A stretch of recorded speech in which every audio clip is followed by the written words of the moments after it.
Before you start typing, no, the title of this video is not literal. Obviously, games exist outside of Steam. I would know, I buy stuff from GOG and occasionally itch.io too. I am aware. Instead, this video is about an observation I've made a few times over the last few years. And it's not about games appearing on GOG or itch.io specifically.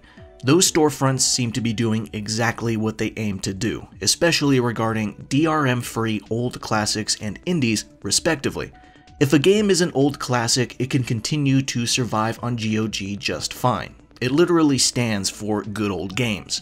If a game is a niche indie title made by maybe a single person, it can go on itch.io and possibly get most of the attention it would ever get on there, because indies is the reason anyone goes there.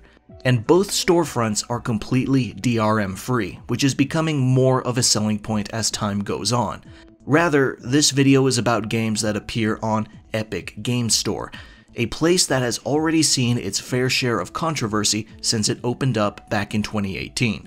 This is about games that would greatly benefit from putting themselves in front of the most amount of eyes possible, but choose not to, and the public perception of those games, or lack thereof. I'm probably making this sound a little complicated, so let's just start by winding back the clock a bit and going over the not-so-humble beginnings of the Epic Games Store. After the earth-rending success of Fortnite, Epic decided it was time to step into the PC game distribution realm.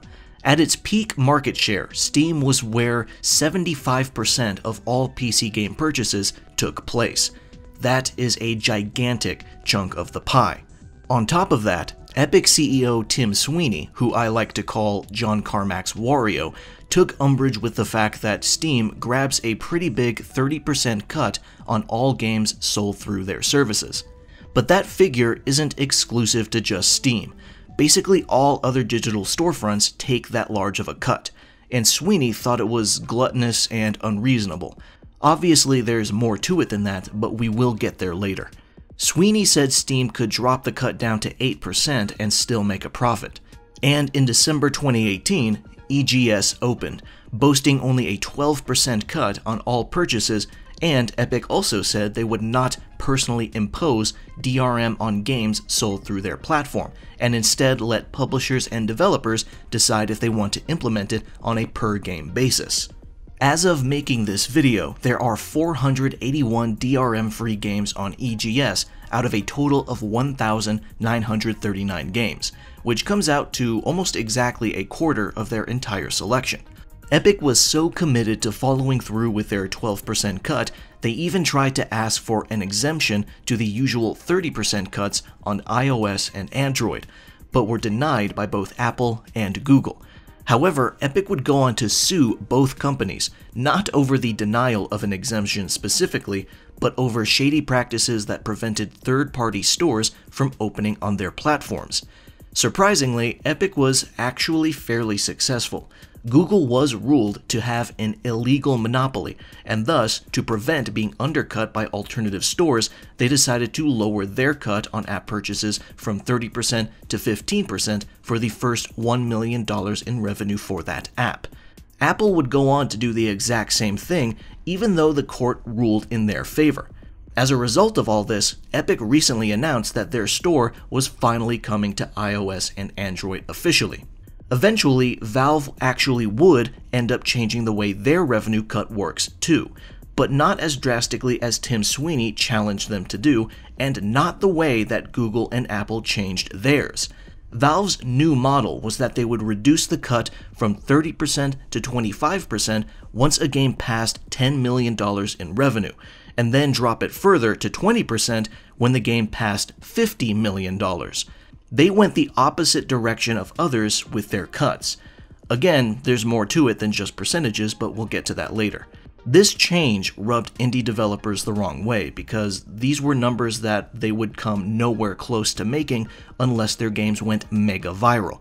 And Valve absolutely knows this. They have the information to know this. This new model was only appealing to AAA publishers and developers, no one else. Obviously, this angered some indie devs, but some others were a bit open-minded, understanding that Valve does need to hold on to AAA publishers because, at the end of the day, that's where most of their revenue is coming from. Speaking of revenue, before we continue, I'd like you all to know that I've opened a merch store. As of right now, I have 2 shirt designs, one of which is a tribute to Hironobu Sakaguchi, creator of the Final Fantasy series. I also have a beanie with my logo embroidered on it. Both shirt designs are available in lightweight fabric and heavyweight cotton. I've already ordered samples of everything for quality checking, and I can confirm they look great in person. If you're interested, visit mildconviction.com or check the store tab of my YouTube channel page. Thanks for listening, now let's get back to the video. Now, so far I've explained EGS's history in a way that seems like they're getting what they want and are on their way to success, but as we all probably know, it's actually not all sunshine and rainbows. Behind their proclaimed love and respect of developers, including small ones, is a tangled mess of weird, questionable, or downright ridiculous and seemingly incompetent decisions. For example, EGS launched in 2018, as I mentioned earlier, but the storefront didn't even have a cart function until 3 years later. It took 3 years to allow customers to add games to a digital basket and check multiple items out at once. Now, most people would probably look at this and immediately claim it's just an obscene oversight, total ineptitude. But what if it's not? What if it's worse than ineptitude? What if the exclusion of a cart was on purpose to hopefully manipulate customer psychology? Sounds far-fetched at first, but it's actually pretty easy to understand. There's a little thing called shopping cart abandonment, which is when a potential customer starts a checkout process for an online order but drops out of the process before completing the purchase. Sometimes they don't completely abandon the transaction. They instead look at their grand total, rethink their purchase, and begin to remove items they realize they don't really want or need. It's not an uncommon practice. Damn near everyone does it. If you've ever bought anything online before, then you've likely done it at some point. I do it fairly often myself. I throw every single item I want into the cart, look at my total, and if it's a number that's higher than what I'm comfortable with, I start removing things or looking for a cheaper alternative. No big deal. But without a cart function present, you don't get a chance to do that second guessing. And this could be the real reason it took 3 years to put a cart in EGS. It would cripple impulse buys. Without a cart, you had to buy stuff one at a time, without seeing the total unless you added it up yourself beforehand. And how many people are really going to bother doing that? And on top of that, the store's coupon function was more or less based around the system too. Next up is reviews, which EGS still doesn't have. What they do have, however, is ratings. Games can be rated on a scale from 1 to 5, but as you may have guessed, there's a bit of a catch. The opportunity to rate a game is only available randomly among people who have played the game for more than 2 hours. I did a bit of a cursory search, and it seems that the ratings pop-up is more likely to appear as you play the game more. This is a measure intended to prevent review bombing, which is definitely a problem on Steam. With that in mind, it might sound like a good idea at first, but there's a problem here. By only asking for ratings from people who constantly play the game, you're unlikely to ever get any negative reviews, however fair they may be. The player who started up the game and played for only an hour and a half and quit because they couldn't stand the terrible controls or poor performance or grating dialogue or ugly art style and awful music isn't going to be allowed to voice their opinion on the game. Similarly, we won't hear from a player who started up the game, played for 5 hours straight to give it a fair shot, and still walked away unhappy because random chance decided they won't get the pop-up either. People who dislike a game are not going to force themselves to play more just to leave a low rating. This creates a skewed system where even the worst games get weirdly positive scores. Check out Ghost Recon Breakpoint, which is widely considered the worst game in the franchise. It's sitting at a 4.5 out of 5, with players saying it's extremely fun and has amazing storytelling. But scroll down a little bit more and you're immediately slammed by the OpenCritic panel, which proudly displays all the low scores it got from critics. It's pretty jarring. And the strangest detail on top of that is the fact that this rating system took 3.5 years after the store's launch to finally show up. Why? Product reviews are such a basic feature, why did it take even longer to add than a cart? Again, this seems like straight up incompetence, but what if it was on purpose? Steam has one of the most useful rating systems for any digital storefront on the internet. As soon as you open a game's page, you see an info panel on the right-hand side with the game's banner, a description, and then recent reviews and all reviews. The distinction is important because sometimes a game's status and reputation change over time. And instead of showing a number, Steam tallies up the total amount of positive and negative reviews to inform the visitor how much of those reviews are which. If a game is universally loved, it'll be labeled overwhelmingly positive. If it's universally hated, it'll be labeled overwhelmingly negative. And there's several other levels between them. For example, some games start off in a rough state and get updates that dramatically improve them. In that case, all reviews might be mixed or maybe even negative, but recent reviews might be positive. This is to show that the game has made some big strides since launch, and you shouldn't be as hesitant to try it out now as you might have been earlier. This is a really useful system that gives a lot of information, both explicit and implicit, and that's all just at a glance. That's before you actually scroll down and read the reviews to see with your own eyes what people are saying, regardless of playtime.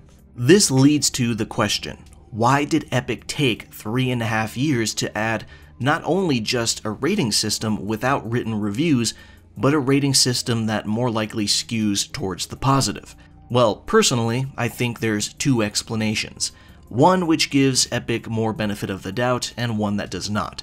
The explanation that does give them the benefit of the doubt is that they are simply trying to protect developers from review bombing or any sort of mobbing. As we mentioned earlier in the video, Epic has tried really hard to claim that they treat developers better than Steam, and limiting the amount of power ratings have over the success of the game, whether it's deserved or not, might be part of that. But the other explanation that doesn't give Epic the benefit of the doubt falls more in line with the same mentality regarding why they took so long to add a shopping cart. Essentially, games that have the words overwhelmingly negative in bright red letters directly under their title are less likely to be snatched up as an impulse buy. That's basically it. There's plenty of room to argue that limiting the swaying power of ratings and reviews over a purchase is why it took so long for ratings to be implemented and why they're so unreliable. A counterpoint to that, however, is the presence of the OpenCritic panel, which may show how terrible a game did from a professional review standpoint. But a counterpoint to that is the simple fact that EGS ratings show up on top of the OpenCritic panel and is much bigger. It's pretty unlikely that the placement and sizing of these two sections are just a coincidence. As the months pass, EGS is still slowly adding more features that Steam has had for years, but it's going so slowly, it feels like it'll never fully catch up. With all of this context finally set, we're brought back to my original point. You may have forgotten it by now, which is understandable because I admittedly took the scenic route to get here. And that point is, I feel like games released on EGS but not Steam may as well not even exist as far as public discourse is concerned. You've probably noticed this as well because it's honestly not even terribly recent. I think the earliest notable example I can give is Hades. It released in December 2018 as a one-year timed exclusive on EGS, and released on Steam in December 2019. During that entire year, I saw damn near nobody discuss it, even people who were self-proclaimed Supergiant fans. I listened to certain gaming podcasts and watched certain streamers who enjoyed Bastion and Transistor never acknowledged the game until it hit Steam. In fact, I did a search in my personal Discord server that I share with several close friends who also keep up with gaming news just as much as I do, and the earliest mention of the game there was after its full release in September 2020. I could have sworn we discussed it earlier than that. Hades practically didn't exist at all for that entire first year, and then it gained some extra attention once it hit Steam, and then it actually blew up when it officially hit 1.0. Once I noticed this, it was kinda strange to look back on, and I noticed it happen again with other games that started off as timed EGS exclusives. One current example is a game called Witchfire, a dark fantasy first-person shooter with roguelike elements. I actually played this one, and I quite like it. Much like the first year of Hades, the game is currently in early access only on EGS. It's not even available on consoles at the moment. And also, much like the first year of Hades, I see no one talking about it. If you're playing a game that is temporarily exclusive to EGS, you're basically sitting around and waiting an extra year for discourse around the game to actually begin. Another example with slightly different circumstances that people are talking about on social media right this moment, and the main inspiration for this video, is Kingdom Hearts. The entire series has made its way to Steam after years of waiting, and even Square Enix is making a big deal out of it. If you look at the official Kingdom Hearts Twitter page, they are marketing the shit out of it, and they even posted special messages from series director Tetsuya Nomura and Utada Hikaru, artist behind two of the franchise's most iconic theme songs, Simple and Clean and Sanctuary. Square is hyping up the Steam launch so much, it's as though it's the first time Kingdom Hearts was ever on PC. But it's not. The entire franchise launched on EGS 3 years ago and is still on there. On top of that, there's a different scenario of note in Alan Wake 2, a game that is thankfully multi-platform and available on PS5 and Xbox Series, but on PC, it's exclusive to EGS because Epic Games is the publisher. The game received a lot of excellent reception from critics and fans alike. Even me, I named it my third favorite game of 2023. And Remedy has come out to say that it is their fastest selling game. But there's a small problem. Despite its speed, it still hadn't recouped development costs as of February. Remedy said the game is still on the road to breaking even this year, so they're not actually concerned about it, which is good to know. But it does beg the question of how much it would have helped if it launched on Steam. Probably a lot. For anyone who has no horse in the race and honestly doesn't care about storefront wars, you might be thinking, EGS is just another launcher, why don't people just suck it up and download it?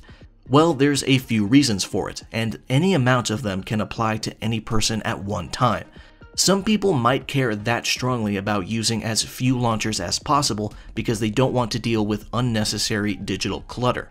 It's just factually easier and simpler if everything is on Steam, especially when Steam is more reliable and has way more features.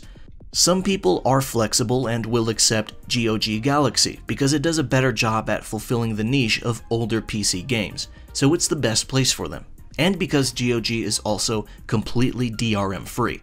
Maybe a person will even have the itch.io app because it fulfills the niche of indie games, so that's the best place for them. EGS does not truly fulfill any niche at all. Any game that's exclusive to it is not there because it's the best place for them necessarily, it's there because Epic cut a deal. And furthermore, you might be surprised at the lengths people go to avoid even the slightest inconvenience, even if it's just the usage of another client. I play Final Fantasy XIV, and one method of getting gold in that game is to just buy certain items from NPC vendors for super cheap and just resell it on the player marketplace for higher prices. Because people are willing to spend more money to avoid using up to 3 extra minutes to just go to that NPC vendor themselves and get the same item for almost nothing. Another big reason people don't use EGS is because of the principle of the entire matter. As explained during the section about ratings and reviews, EGS operates in a way that simply doesn't care about the voices of consumers. There's a lack of trust, and it's based around no ability to review games, a huge gap in features between this store and Steam, and the aggressive, timed exclusive deals they made to artificially populate the store when it first opened. which many would argue is not true competition. Tim Sweeney might try to justify it by saying it's the only way to catch up to Steam's massive lead as a distributor, but at the end of the day, EGS is just functionally the inferior storefront, and instead of focusing on features to try and offer a superior experience, they lock down games in order to force users to tolerate its inferiority if they want to play certain games sooner rather than later. But, judging by both the public's general opinion and even the implication behind certain games' sales figures, most people have no trouble waiting that extra year purely to spite Epic.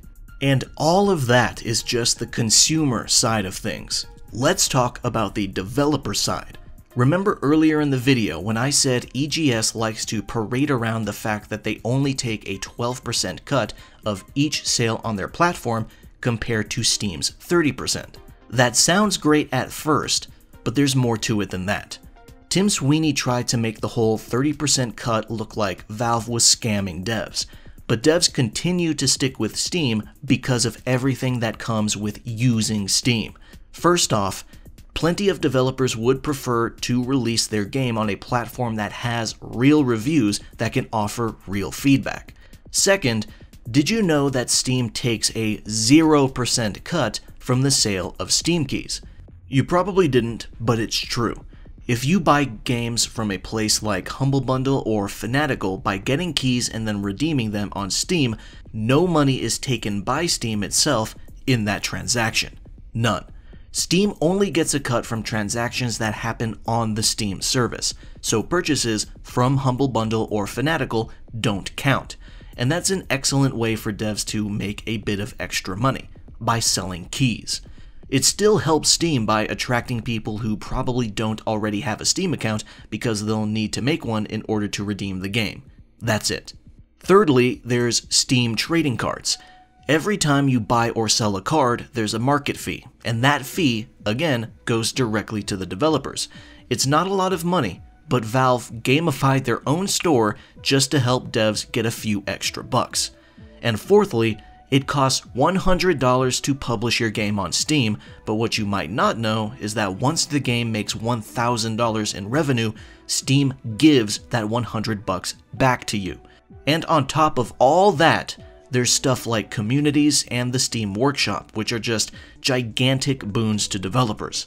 Basically, Steam is so user and developer friendly that unless Epic matches them in regard to every type of function, feature, and service soon, they'll likely never catch up.